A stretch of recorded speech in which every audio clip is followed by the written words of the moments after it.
Ada pertanyaan menarik nih teman-teman sekalian. Apakah Google Ads itu cocok untuk di semua kalangan bisnis? Maka teman-teman tonton aja video ini, kita akan membedah Google Ads itu sebenarnya cocok di bisnis apa saja atau emang sebenarnya bisa di semua bisnis. Maka teman-teman tonton aja video ini sampai selesai.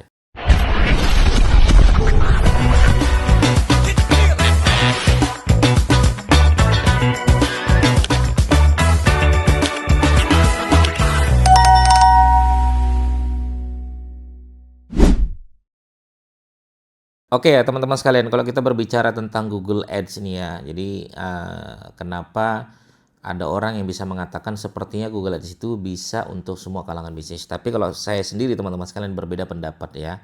Jadi kita boleh ya berbeda pendapat teman-teman ya. Kalau saya pribadi Google Ads itu tidak cocok untuk semua bisnis. Oke, kita akan bedah nih. Kenapa?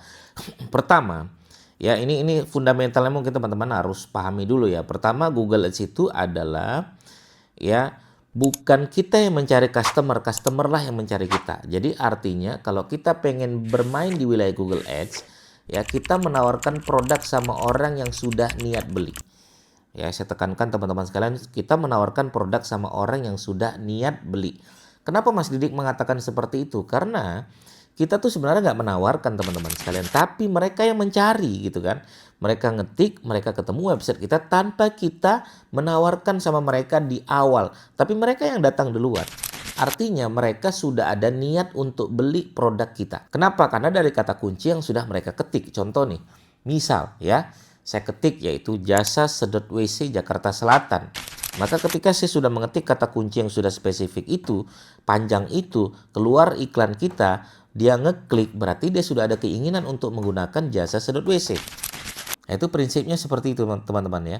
Gak ada orang tiba-tiba pengen sekedar ngetik jasa sedot WC 24 jam jasa sedot WC Jakarta Selatan. Gak ada orang ngetik dengan 5 kata atau 4 kata iseng-iseng, itu nggak mungkin teman-teman. Kecuali memang dia ngerjain ya. Kompetitor mungkin misalnya seperti itu. Tapi rata-rata kalau ada orang ngetik kemudian masuk ke website tersebut, berarti dia sudah ada niat untuk beli. Maka itu prinsipnya yang wajib teman-teman tekankan untuk beriklan di Google Ads. Artinya produk-produk kita yang cocok untuk kita jual adalah produk yang emang sudah ada niat untuk beli. Misal, kenapa sih orang ngetik jasa sedot WC? Berarti dia ada problem, WC-nya mampet. Ya akhirnya dia ngetik jasa sedot WC. Berarti ketika dia sudah ada problem, dia berharap problem dia itu selesai ketika sudah nelpon kita. Ketika dia sudah menghubungi kita. Makanya di website nanti teman-teman letakkan nomor tombol call to action, tombol WA. Sehingga ketika mereka datang, maka mereka sudah ada niat beli. Nah, maka pertanyaan saya adalah kalau ada orang sudah niat beli, berarti closingannya akan lebih kuat atau tidak? Maka jawabannya closingannya akan lebih kuat. Kenapa? Karena sudah niat beli. Ya, jasa ambulan. Ya, itu orang ngetik jasa ambulan, nggak mungkin iseng-iseng, berarti ada sesuatu tuh. Kecelakaan mungkin di luar atau ada sesuatu butuh.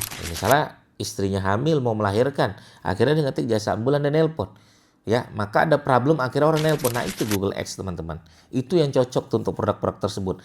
Makanya produk-produk jasa, produk-produk yang terburu-buru untuk orang membeli produk tersebut itu sangat cocok untuk jualan di produk di iklan di Google Ads. Makanya nggak semua produk cocok. Iya, nggak semua produk cocok. Misalnya produk-produk yang masih baru, yang volumenya belum ada, yang orang belum kenal, itu kurang cocok di Google Ads. Makanya mindset di Google Ads teman-teman sekalian, ketika kita mengetik kata kunci, ada nggak volumenya? Kalau ada volumenya berarti ini kata kunci emang sudah dikenal oleh Google. Tapi kalau produk emang belum dikenal, baru launching, dan belum ada yang mengenal tersebut, berarti kan volumenya masih nol.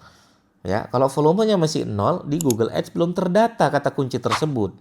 Maka kalau belum terdata, maka dia anggap kurang cocok untuk iklan di Google Ads. Itu ya teman-teman sekalian ya. Makanya yang paling cocok iklan di Google Ads itu adalah produk-produk yang emang sudah niat untuk beli. Contoh misalnya jasa sedot WC, berarti sudah ada niat dia karena WC-nya mampet. Jasa ambulan, kenapa? Mungkin ada problem. Jasa tambal ban 24 jam, kenapa? Bisa jadi tambal bannya bermasalah, ya bisa jadi ban mobilnya bermasalah. Jasa travel umroh, bisa jadi mereka emang pengen niat mau umroh. Jasa servis HP, bisa jadi HP-nya emang bermasalah. Jasa servis AC, bisa jadi AC-nya bermasalah. Problem melahirkan solusi, mereka sudah ada niat untuk membeli, itulah Google Ads yang cocok untuk teman-teman jual. Yang kedua, pastikan nilai transaksinya masuk akal. Maka di dalam beriklan di Google Ads, transaksinya harus masuk akal teman-teman sekalian. Maka transaksi masuk akal ini cari margin yang cocok. Makanya yang paling saya suka iklan di Google Ads itu margin semakin besar semakin cocok untuk beriklan di Google Ads. Kalau tipis 50.000, ya 60.000, 30.000 itu tipis menurut saya. Terus gimana sih Mas Didi? Kenapa teman-teman main Google Ads itu kenapa harus main retail? Coba saya tekankan teman-teman sekalian. Kenapa harus main retail sementara teman-teman bisa main B2B? Contoh, kenapa kita jual koper umroh? Kenapa nggak pabrik koper umroh? Ya, kenapa nggak distributor koper umroh? Kenapa nggak supplier koper umroh? Itu jauh lebih menguntungkan. Kalau kita mengetik kata kunci pabrik koper umroh dan orang mengetik kata kunci tersebut butuh, nggak mungkin dia satu teman-teman sekalian. Pasti dia butuh 100.000 ya. Dan keuntungannya bisa berkelipat-lipat padahal iklannya satu, CPC-nya satu, CPA-nya satu yang kena kan seperti itu. Dia mengeluarkan biaya untuk CPA. Ya, keluar sekian ratus ribu misalnya. Dapat jutaan, dapat puluhan juta itu jauh lebih baik. Makanya margin harus masuk akal, ya. Transaksinya harus masuk akal.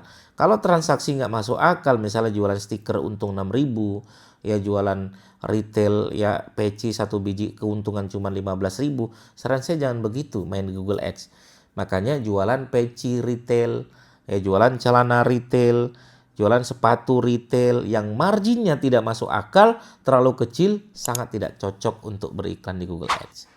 Maka teman-teman sekalian cari marginnya yang kuat, cari marginnya yang bagus, cari marginnya yang besar. Makanya kita main di produsen, distributor, agen, supplier. Ya kalaupun toko boleh toko, pabrik dan lain sebagainya. Tapi kan kita main retail biar supaya dapat ini Mas Didik, biar supaya kita dapat data, database dan lain sebagainya. Boleh nggak seperti itu? Boleh-boleh saja. Cuman kalau kita emang targetnya beriklan dan pengen closing, harus dipikirkan secara matang dan baik-baik. Biar supaya kita tahu keuntungan berapa, urusan mereka nanti repeat order itu urusan kedua. Urusan kita yang pertama adalah ketika kita sudah mengeluarkan biaya dan mereka sudah datang ke tempat kita, harapan kita terjadi closing dan closing tersebut mendapatkan nilai transaksi yang pas dan nilai transaksi yang luar biasa. Makanya teman-teman jasa itu bagus ya. Jasa itu apalagi dia bisa istilahnya adalah sustainable. Di bulan pertama dia misalnya jasa kontrak 1 tahun, bulan pertama dia dapat, bulan kedua dia dapat dan lain sebagainya. Begitu ya teman-teman sekalian. Dan inilah produk-produk yang cocok untuk beriklan di Google Ads. Maka tidak semua produk itu cocok beriklan di Google Ads. Saya setuju ya. Tidak semua produk. Makanya produk retail keuntungan margin yang kecil, retailnya juga kecil. Tapi kalau retailnya adalah produk unik, pencariannya juga besar dan marginnya besar, teman-teman silakan lakukan itu. Ya, silakan lakukan itu. Cuman saya ingin tegaskan teman-teman sekalian, kalau retail orang-orang sudah berlari ke marketplace. Ya, ke Shopee, Tokopedia, Lazada itu mereka tuh. Tapi kalau produk-produk adalah produk jasa, mereka masih mencari di Google. Kalau produknya adalah produk-produk B2B, mereka masih mencarinya di Google dan lain sebagainya. Begitu teman-teman sekalian, semoga bermanfaat. Bagi teman-teman bertanya, silakan langsung aja bertanya di kolom komentar kami. Assalamualaikum warahmatullahi wabarakatuh. Bye bye.